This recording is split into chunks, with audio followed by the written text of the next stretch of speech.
Welcome friends, home tips and tips channel में आपका बहुत बहुत स्वागत है।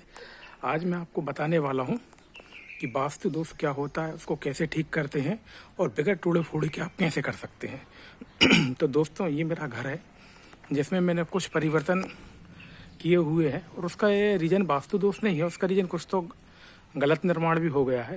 तो मैंने जो पैसा खर्चा किया था जिससे जानने के लिए, उसने 1500 रुपये फ़ीस ली है। तो मैं ये चाह रहा हूँ कि वो 1500 फीस में जो उसने मुझे बताया है, कुछ निवारण भी बताया, तो वो मैं आपको फ्री ऑफ कॉस्ट बता सकूँ।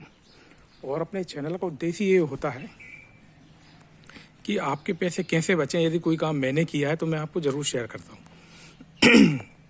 तो सबसे पहली बात है, ये मैं आपको वास्तु दोष के बारे में बताना चाहता हूँ कि क्या क्या होता है। तो ये जो मेरा घर है, इसकी मैं आपको दिशा बता देता हूँ। ये मेरा घर है पूरब मुखी है। तो पूरब मुखी को ईस्ट भी बोलते हैं, ईस्ट फेसिंग घर जिसको कहते हैं वो है ये। तो पूरब मुखी घर के बारे में अब आपको बताने वाला हूँ कि क्या और कहाँ होना चाहिए। तो चलिए अपन अंदर चलते हैं, क्या क्या गड़बड़ियाँ थी। और उनका ऐसा नहीं कि मैं आपको बताऊँ कि टोड़ा फोड़ी करके निदान करना है, बगैर टोड़ा फोड़ी के भी निदान हो सकता है। तो ये आप देख रहे हैं, ये मेरा जीना था। ये अब मैं इसको, ये ईस्ट फेसिंग तरफ खड़ा हो जाता हूँ। ये देखिए, अब मैं ईस्ट फेसिंग तरफ खड़ा हो गया। तो ये जो सामने आपको दिख रहा है, यहाँ से सूरज निकलता है, सूरज भगवान निकलते हैं यहाँ से। तो अब ये बात हो गई। तो इसका जो कॉर्नर है, ये वाला कॉर्नर, ये ईशान कोण है और ये आग्नेय कोण है, ठीक। तो अब इसमें क्या प्रॉब्लम थी, ये मेरा जो जीना था ईशान कोण में था। तो वास्तविकता में ईशान कोण होता है भगवान का वास। तो मेरा क्या था, जूतों का स्टैंड यहाँ रखा हुआ था। तो जहाँ भगवान का वास होता है वहाँ पर जूता चप्पल नहीं रखते हैं।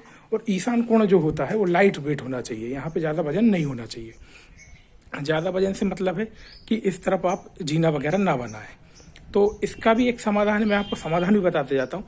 यदि आपके ईशान कोण में बन भी गया है और उसका समाधान करना है, तो उसके नीचे आप तुलसी जी का पौधा लगा सकते हैं, जिससे आपका वो दोष खत्म हो जाएगा। अब इसके बाद मैंने ये देखिए, ये जीने को इस तरफ कर दिया। उसका रीज़न ये था, आपको बता देता हूँ। ये 4 सीढ़ी मेरी इधर से गई हैं। और इसके बाद आते हैं बाजू में, ये मेरा प्लाट है।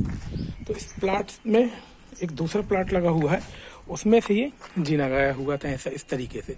तो कहने का मतलब है, इस प्लाट की जगह भी खा रहा था और ये भी जगह खा रहा था। तो इसलिए मैंने इसको तोड़कर, ये देखिए आप, इस तरफ नया बना हुआ है जिसमें छत में छेद करवाया। मैं अभी आपको बताता हूँ। तो ये तो हो गया अपना जीने का। तो मैं आपको सबसे पहले बता दूँ, जीना ईशान कोण में नहीं होना चाहिए। तो उसको उठा के मैंने वो अग्नि कोण में कर दिया। अब उसका बेनिफिट ये है कि वास्तु दोष भी ठीक हो गया और अपने आप को कंफर्टेबल भी फील होने लगा।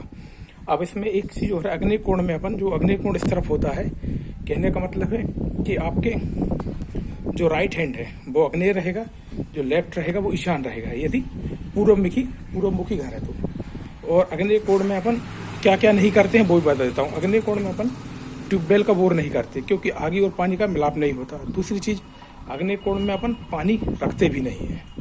अब इसके बाद, अब जीने के बारे में एक चीज़ और बता देता हूँ। जीना ये मेरा उल्टा बना हुआ था। उल्टा कैसा होता है वो दिखा देता हूँ आपको। ये आप देख रहे हैं, ये क्लॉक वाई नहीं था, ये एंटी क्लॉक था। ये इस तरीके से ऐसा चलता था। क्लॉक वाई जीना कैसा होता है, ये घड़ी इस तरीके से चलती है। तो ये देखिए, ये नया जो जीना बना हुआ है ये क्लॉक वाई है, दिख रहा है आपको ये। अब मैं आपको बताता हूँ, यदि आपका जीना एंटी क्लॉक वाई भी बना है और गलत दिशा में भी बना है तो क्या करना है। यदि गलत दिशा में बना है, ईशान में बना है, तो एक तुलसी जी का पौधा रख दीजिए। और एंटी क्लॉक वाई बना है, बल्कि जीना होना चाहिए क्लॉक वाई, तो आपको क्या करना है, इस जीने को पलटाना। आपने कई होटल या उसमें देखा होगा, इधर पे सामने की तरफ यहाँ पर कांच लगा दिया जाता है। तो ये क्या है, जीना पलट जाता है कांच से। तो यदि आपका जीना उल्टा बना हुआ है तो आप में यहाँ पर कांच लगा दीजिए। कांच लगाने से क्या होगा कि आपका जीना क्लॉकवाई हो जाएगा। कांच से मतलब है दर्पण। अब आपको पूरा समझ में आ गया। देखिए मैं क्या तोड़ा फोड़ी कर रहा हूँ। देखिए, ये छत मैंने काटी हुई है, वो नीचे जीने बना है, ये यहाँ से कटेगी प्रॉपर पूरी और छेद होकर इस तरफ से जीना आएगा। ये देखिए, ये मेरा जीना, एक जीना ये बना हुआ है, ये भी उल्टा बना हुआ है, ये भी क्लॉक वाई नहीं है, ये भी एंटी क्लॉक है, तो ये भी टूटेगा। ये देखिए तोड़ा फोड़ी चल रही है, ये ठीक हो जाएगा।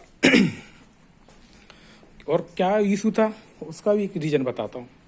कि इसके नीचे की जगह कुछ भी यूज़ में नहीं आ रही थी, क्योंकि ये उल्टा बना हुआ था। तो कहने का मतलब है वास्तु का मतलब ये नहीं, वास्तु जब आप ठीक करेंगे तो आपकी जगह भी प्रॉपर यूज़ होगी और हर चीज़ का एक अपना अपना काम निकलेगा। देखिए मैं आपको और दिखाता हूँ क्या बेनिफिट है।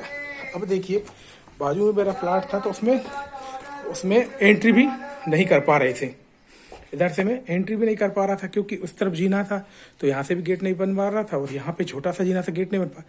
लेकिन जैसे ही ये अग्निकोण में आया तो देखिए प्रॉपर यूटिलिटी बन गई। देखिए ये इसके नीचे बन गया है, अब अग्निकोण में है तो यहाँ पे मैं जूते रख सकता हूँ। इसमें जैसे कि बात करें एक बाहर के लिए लेट बात देना थी तो उसकी जगह नहीं निकल रही थी और ये यहाँ जगह निकल आई। अब एक चीज़ और है कि जीना के नीचे भी लेट बात नहीं होना चाहिए, ये कहता है वास्तु। लेकिन यदि जीना बिल्कुल सीधा है तो जीना ऐसा तिरछा है तो उसको आप एक सेल्फ डाल के सीधा करके आप बना सकते हैं। वैसे तो नहीं बनाना चाहिए लेकिन फिर आप बना सकते हैं। और अग्निकोण में अपन को टंकी पानी वगैरह भी नहीं रखना चाहिए क्योंकि पानी और आग का मिलाप नहीं होता, वो मैंने आपको पहले बता दी। अब दूसरी प्रॉब्लम ये और थी कि मेरी जो लेटरिन की सीट थी वो एक्चुअली ये पूर्व मुखी थी, उसको कह सकते ईस्ट फेसिंग। कहने का मतलब जब अपन बैठते हैं तो अपना जो मुख है, जो चेहरा है, वो सूरज भगवान की तरफ था, तो वो नहीं होना चाहिए। वो होना चाहिए या तो दक्षिण मुखी हो या उत्तर मुखी हो, पूरब पश्चिम नहीं होना चाहिए। तो ये छोटी छोटी चीज़ें थी तो इनको मैं परिवर्तन कर रहा हूँ। तो मैंने ये वीडियो इसलिए आपको बनाया है क्योंकि मैंने आपको बताया कि पहले ही यदि कोई भी काम मैं करता हूँ या कुछ कर देता हूँ तो उसकी फ़ीस तो मेरी लगी जाती है, तो क्यों ना आपको फ्री ऑफ कॉस्ट में वीडियो दे सकूँ। तो ये वीडियो यदि आपको पसंद आता है तो लाइक ज़रूर कीजिए और चैनल को सब्सक्राइब कीजिए। सब्सक्राइब का कोई पैसा नहीं लगता है और मैंने तो मेरे स्तर से आपको बता दिया है। इसके बाद भी यदि आपको घर में कोई आपके में कमी लगती है, कहाँ क्या होना चाहिए, तो आप वो भी आप कमेंट करेंगे तो मैं शायद उसका आंसर दे दूँगा, क्योंकि मैंने बहुत सी चीज़ें कवर करूँगा तो वीडियो बहुत लंबा हो जाएगा। तो इस वीडियो को वॉच करने के लिए आपका बहुत बहुत धन्यवाद।